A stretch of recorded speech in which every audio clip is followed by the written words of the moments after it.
Hello, I'm Dr. Willsticks, and today we're visiting the darkened horrors of the domains of dread.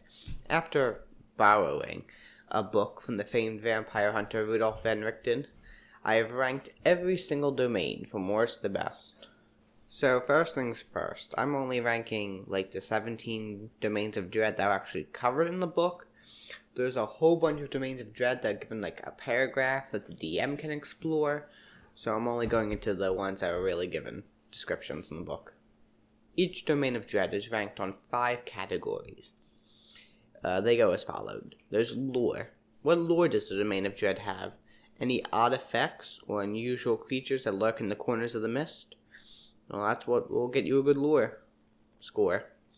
For settlements, each domain has many interesting places to visit, from venues and markets to horrible creeps and long-lost mountains. Which places are the most interesting? Next is adventure. Each domain comes with a number of adventure hooks, and some of them even come with special events. How special are these events and how interesting are these plot hooks? Then there's the horror score. This is a horror book. So how scary can this domain be? Any domain can be scary on its own. DM can make it. But which ones bring the fear as written? And finally, there's the Dark Lord. Every domain has a Dark Lord, but some Dark Lords are amazing, and you'll remember them for days and years to come. Other Dark Lords, you don't even know their name.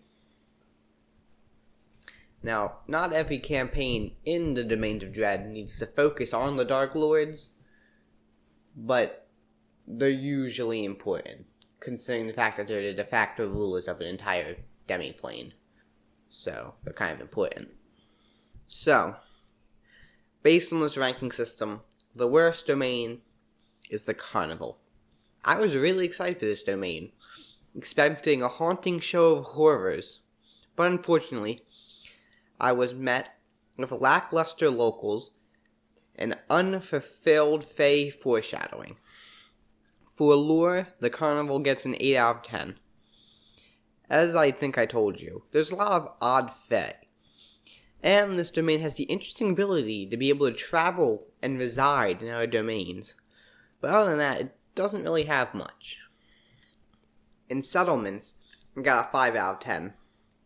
This unfair fair has very few interesting places, although it does make up for them with some NPC performers the players can watch and encounter. But other than the market, there really isn't much to do. Now, for adventure, you have a 5 out of 10. The Carnival mentions Fae multiple times, but there's very little to do with them. Also, there's only 4 pre-made plot hooks, which I could be wrong, but I think that's the only domain that has them, without, some other special event or anything else going on. Now, the penultimate score of horror. The Carnival has a 3 out of 10. The Carnival can be made way scarier, but as written, the Carnival lacks much of anything in the terms of fear, spooks.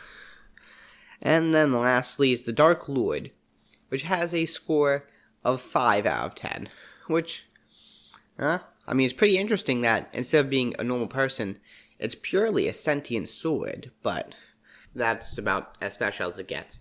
And even the other kind of Dark Lord, the wielder of the sword, doesn't really have too much going on other than I want to keep this carnival running, and I don't want to meet another Shadowfell carnival, but that's really it.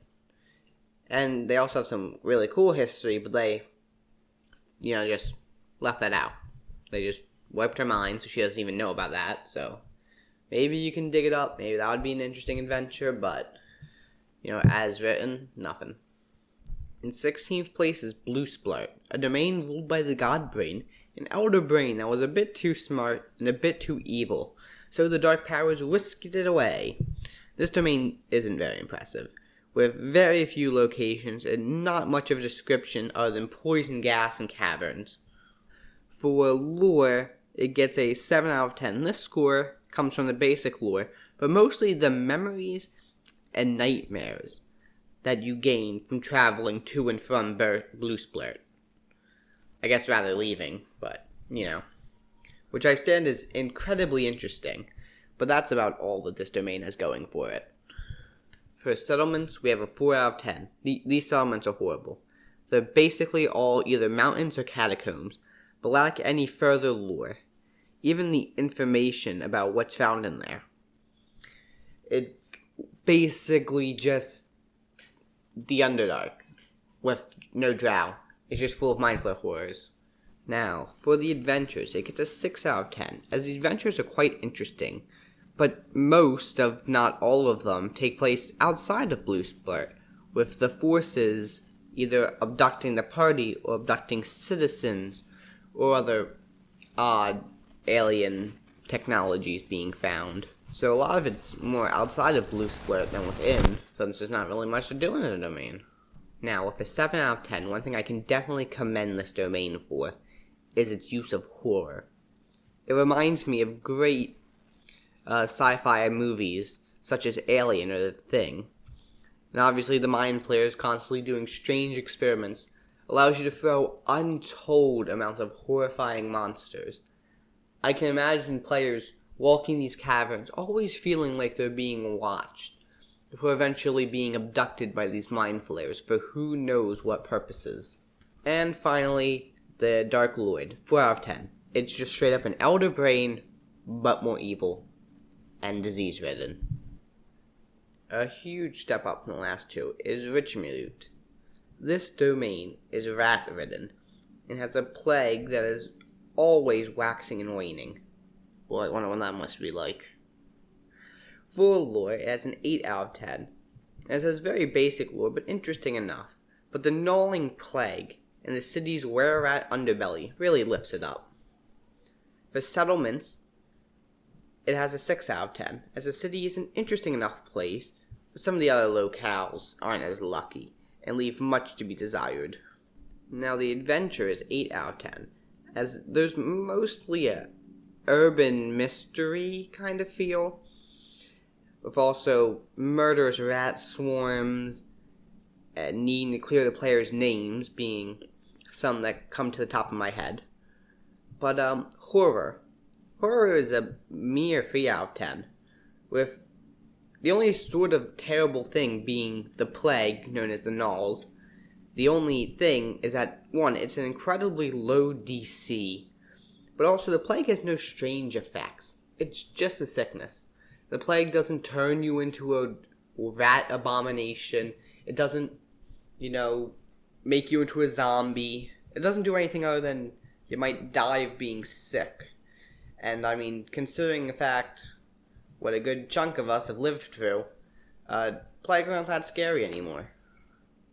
But lastly, with a 5 out of 10, is the Dark Lord Jocelyn, which isn't that interesting of a character, but does mention that she has to constantly make new strands of the plague.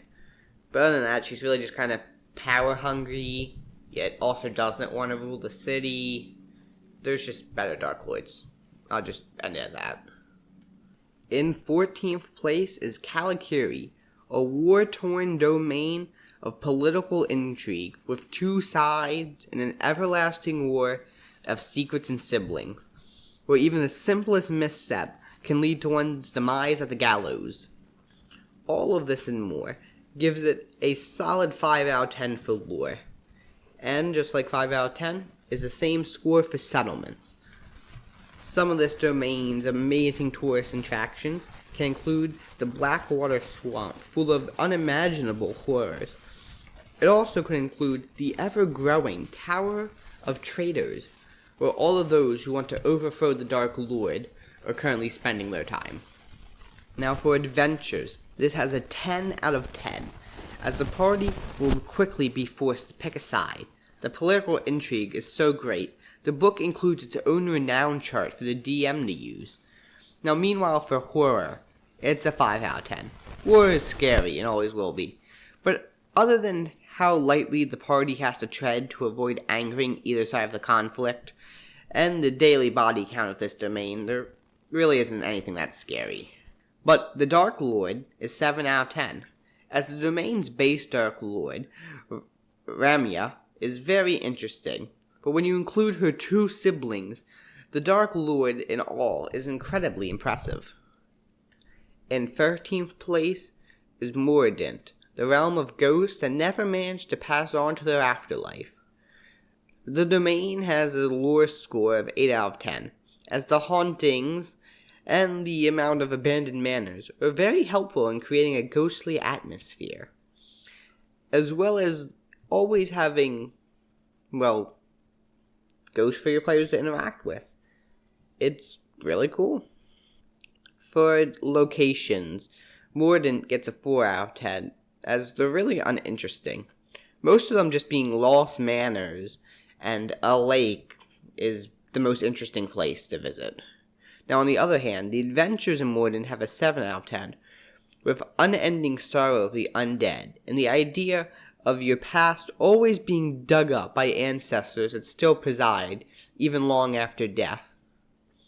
Not to mention the fact that, death isn't even an escape, as anyone who dies is quickly risen as a ghost, under the control of the Dark Lord. Speaking of which, after horror. Now this domain has a horror of 8 out of 10, with it using the ghost stories to its highest potential. As I said earlier, not even death is an escape. But lastly is the Dark Lord Wilfred Godfrey.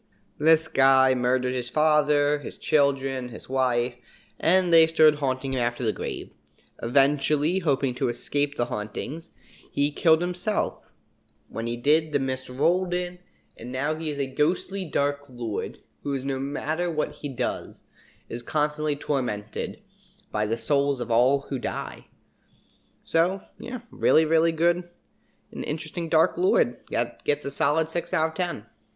The penultimate domain we're talking about in part 1 is Carticas.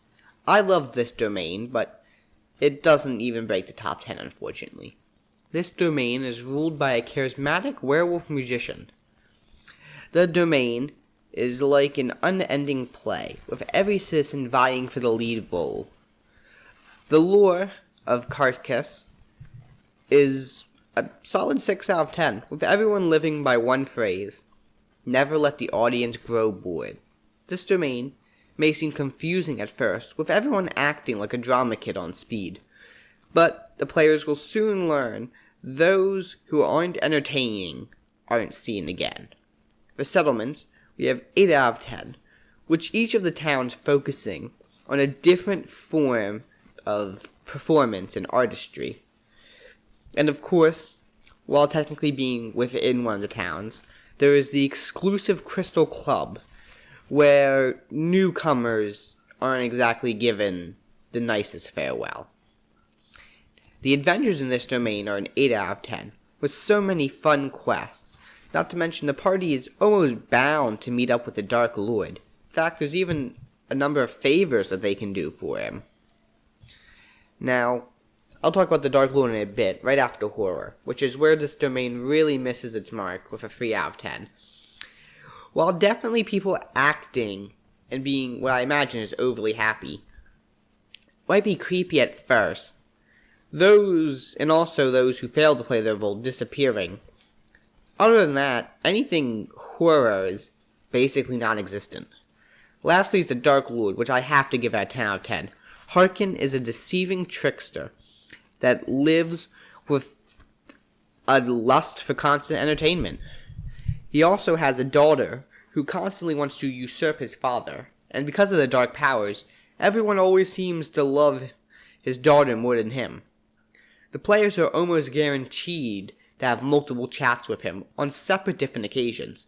He's just such an interesting character, especially, if he likes the party and rewards him with his special bite. The last domain we're talking about for this video, and right out of the top 10 spot, is Hasland, the land of magic waste and experiments gone awry. Hasland has a 7 out of 10 for lore, as is chock full of magical waste and entities, not to mention everybody in Hasland society bows down to those who are most powerful in magic, which, depending on your party, could be very interesting. For settlements, I gave it an 8 out of 10. Most of the points come from the magical disaster sites, but the cities like Toilis or Ramulai, I'm horrible pronouncing words, are what the players will be visiting and enjoying most.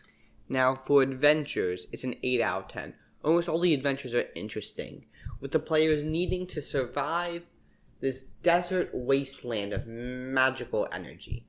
Not to mention the incredibly dangerous albino purple worm that always seems to attack anyone who isn't under the guard of magic. Now, Hasland has a 6 out of 10 for horror. Its horror is decent, obviously, and you can do a whole lot with magical experiments gone awry. But I think Lamordia does that better. But overall, there's definitely a lot you can do when it comes to horror. And lastly is the Dark Lord, who has a 7 out of 10. As the Dark Lord of this domain, constantly yearns to learn more about magic. Unfortunately, the dark powers have cursed him with never being able to learn more.